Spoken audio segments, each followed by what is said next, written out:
તમે પણ દેશ સેવાની અંદર જોડાઈ શકો અને એ દેશ સેવા તમે એવી રીતના કરી શકો કે અત્યારના સમયની અંદર જે ફેક ન્યૂઝનો જે રાફડા ફાટે છે એનાથી તમારે દૂર રહેવાનું છે। નમસ્કાર। તમે સરહદ પર જઈને યુદ્ધ તો લડવાના નથી, પણ જો તમારે ખરેખર દેશ સેવા કરવી હોય તો તમારી પાસે રસ્તો છે। તમે પણ દેશ સેવાની અંદર જોડાઈ શકો અને એ દેશ સેવા તમે એવી રીતના કરી શકો કે અત્યારના સમયની અંદર જે ફેક ન્યૂઝનો જે રાફડા ફાટે છે એનાથી તમારે દૂર રહેવાનું છે। કોઈ પણ એવા સંવેદનશીલ સમાચારો કે જે વિશ્વસનીય સૂત્રોથી નથી આવ્યા એ તમારે શેર નથી કરવાના। તમારે એવી હોડમાં નથી પડવાનું કે હું સૌથી પહેલાં આ સમાચાર મોકલીને હીરો બની જાઉં, નહીં, એ તમારે નથી કરવાનું। આટલું તમે કરશો તો પણ આ તમારી દેશ સેવા કહેવાશે। અને અત્યારે ભારત અને પાકિસ્તાન વચ્ચે જે સંઘર્ષની સ્થિતિ છે એમાં ફેક ન્યૂઝનો જે ગંભીર ખતરો છે એના વિશે હું તમારી સાથે વાત કરવાનો છું। મારું નામ રાજેશ શાહ છે અને તમે જોઈ રહ્યા છો ગુજરાતના સૌથી મોટા ડિજિટલ ન્યૂઝ પ્લેટફોર્મ ખબરછે.com। ફેક ન્યૂઝ એવી વસ્તુ છે કે જે લોકોની અંદર અનનેસેસરી ગભરાટ ફેલાવી દે છે અને લોકોની અંદર વિભાજન કરી દે છે।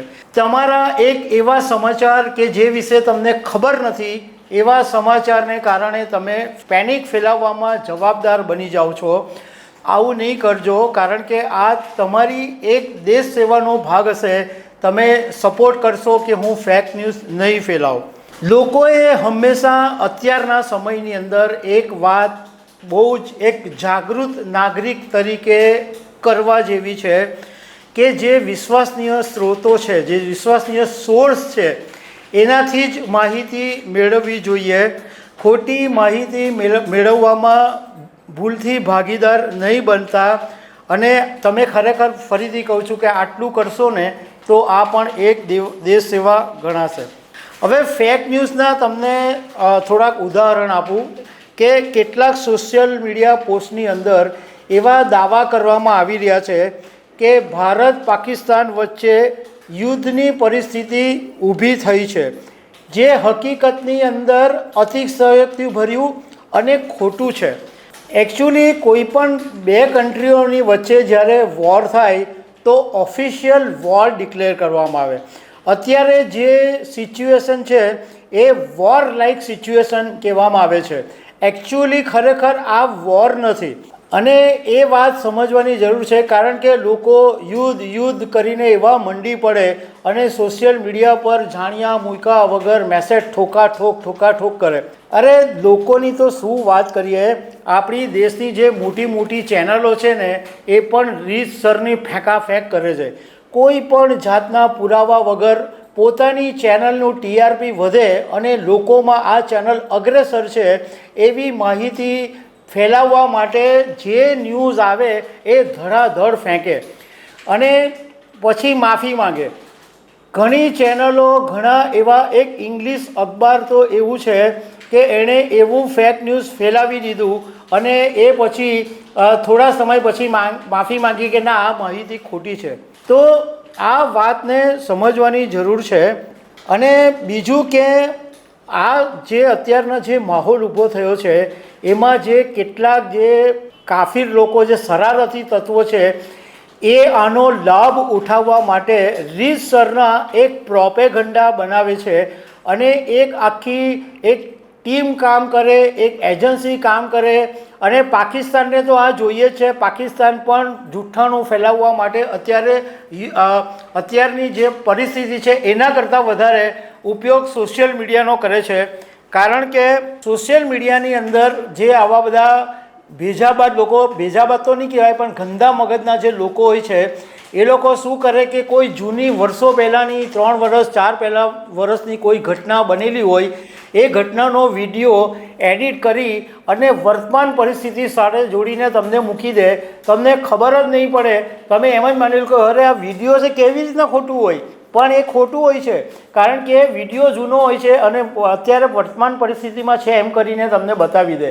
કંઈ ફલાણા વિદેશનો કોઈ હુમલાનો વિડીયો હોય ને તમને બતાવી દે કે અહીંયા આમ હુમલો થઈ ગયો. તમારે આ બધી વસ્તુ માનવાની નથી. અને અત્યારના પાકિસ્તાન ભારતની છબી ઇન્ટરનેશનલ લેવલે ખરાબ કરવા માટે બધું જ સામ દામ દંડ ભેદનો ઉપયોગ કરી રહ્યું છે અને ખોટી રીતના ઉપયોગ કરી રહ્યું છે. તમારે એ જોવાનું છે કે તમે ભૂલથી કોઈના હાથા નહીં બની જાઓ, કારણ કે તમે અત્યારના સંજોગોની અંદર જો સંયમ રાખશો અને સાચા બી મેસેજ હોય તો પણ તમે ફોરવર્ડ નહીં કરશો ને તો પણ એ ખરેખર એક નાગરિક તરીકેની તમારી ફરજ તરીકે કહેવાશે. કારણ કે તમને નહીં ખબર પડે કે તમે કોઈ એવા ન્યૂઝ ફેલાવી દીધા અને એના તમે હાથા બની ગયા અને પછી તમને ખબર પડે કે અરે આ ખોટું થઈ ગયું. બીજું કે કેટલાક દાવાઓની અંદર સરહદ ઉપર હુમલાની ખોટી માહિતી પણ આપવામાં આવે છે અને આ બધાને કારણે લોકોની અંદર ભ્રમ ફેલાય છે, ગભરાટ ફેલાય છે. તો આવા બધાથી દૂર રહેવું જોઈએ. હવે તમને એમ થશે કે તો અમારે શું કરવું? તો લોકોએ શું કરવું એ જાણી લેવા જેવું છે કે જો કોઈ પણ સમાચાર, વિડીયો કે ફોટો શેર કરતાં પહેલાં તમારે એની સત્યતા તપાસી લેવી જોઈએ. તો સત્યતા તમે કેવી રીતે તપાસશો? કારણ કે આજે તો એવું છે કે ધારો કે કોઈ ચેનલ છે, કોઈ જાણીતી ચેનલ છે, એના નામના સ્ક્રીનશોટ સોશિયલ મીડિયામાં શેર કરી દેવામાં આવે તો તમારે પહેલાં એ જોવાનું કે ભાઈ આ ચેનલના નામથી આ ન્યૂઝના પોસ્ટર સોશિયલ મીડિયામાં શેર થઈ રહ્યા છે તો એ ચેનલની સત્તાવાર વેબસાઇટ છે કે એ ચેનલનું સોશિયલ મીડિયામાં બ્લુ ટિક છે, એવા પેજ ઉપર જઈને પહેલાં કન્ફર્મેશન કરી લો કે આ જ ચેનલના અને ખરેખર ન્યૂઝ છે ને. બીજું, સરકારી નિવેદનો જે છે એની પર જ તમારે ભરોસો કરવો જોઈએ. ડિફેન્સ મિનિસ્ટ્રી અત્યારે કોઈ ઓફિશિયલ સ્ટેટમેન્ટ આપે, પ્રેસ ઇન્ફોર્મેશન બ્યુરો PIBનું સ્ટેટમેન્ટ આવે, જે તે રાજ્ય સરકાર હોય એનું ઓફિશિયલ સ્ટેટમેન્ટ આવે, એમાં પણ તમારે સત્તાવાર વેબસાઇટ ઉપર જઈને તપાસ કરી લેવાની. મતલબમાં તમે કંઈ પણ તમારે એની અંદર કંઈ તમારો લાડવો લૂંટાઈ નથી જવાનો. તમારે સૌથી પહેલાં આવે સમાચાર તો પહેલાં જો તમને એમ લાગે કે તમને આ શેર કરવા છે તો એને પહેલાં તમે ખરેખર એને વિશ્વસનીયતા ચેક કરો. બધું જ જગ્યાએથી તમે ચેક કરી શકો છો. તમે પ્રેસ ઇન્ફોર્મેશન બ્યુરો પર જશો, PIB પર, તો એમાં કયા ફેક ન્યૂઝ છે એ તમને બતાવી દેશે. તો એ જો ફેક ન્યૂઝમાં નથી તો એ તમને ખબર પડી જશે કે જો PIBએ આ મૂક્યા હોય તો એ સમાચાર સાચા હશે. એવી જ રીતના સપોઝ ગુજરાત સરકારનું હોય તો ગુજરાત સરકારને મુખ્યમંત્રીએ સોશિયલ મીડિયાના એક્સ પ્લેટફોર્મ પર મૂક્યું હોય અથવા એમના ફેસબુક પેજ પર મૂક્યું હોય જેમાં બ્લુ ટિક હોય તો એ તમે એના સમાચાર સાચા માની શકો છો. એવી જ રીતના જે તે ડિપાર્ટમેન્ટ હોય, ગૃહ મંત્રાલયનું સ્ટેટમેન્ટ હોય કે વિદેશ સચિવનું સ્ટેટમેન્ટ હોય તો એ ઓફિશિયલી વેબસાઇટ ઉપરથી જે આવેલું હોય એ સ્ટેટમેન્ટ હોય તો જ તમારે એને સાચું માનવાનું. અધરવાઇઝ તમારે આંધળું દોટ મૂકીને કોઈ પણ જાતની જાણ મેળવ્યા વગર સમાચારો શેર નથી કરી દેવાના. બીજું કે અત્યારે તમે દેશ સેવા એવી રીતે બી કરી શકો કે આપણા કોઈ વહીવટી તંત્રની કે પોલીસની કે કોઈની કંઈ પણ ખામી તમને નજર પડે કે અરે આમ કર્યું તેમ કર્યું તો એ અત્યારે તમારે બતાવવાની નથી, કારણ કે આ પણ એક દેશહિતનું કામ છે. ઓકે, ભૂલ થઈ ગઈ, કરી હશે, ખામી હશે, વોટ એવર કંઈ બી હશે, પણ અત્યારના સમયની અંદર એ ખામી નથી બતાવવાની, કારણ કે તમારી એ ખામી બતાવવાને કારણે કોઈ મોટો લાભ આમાંથી લઈ જાય એ તમને ખબર નહીં પડશે. બીજું કે એવી બધી ઘણી બધી ભાવાત્મક અને ઉશ્કેરણીજનક પોસ્ટ તમારા પર ઠલવાતી જ રહેશે, પણ તમારે સંયમ રાખવાનો છે.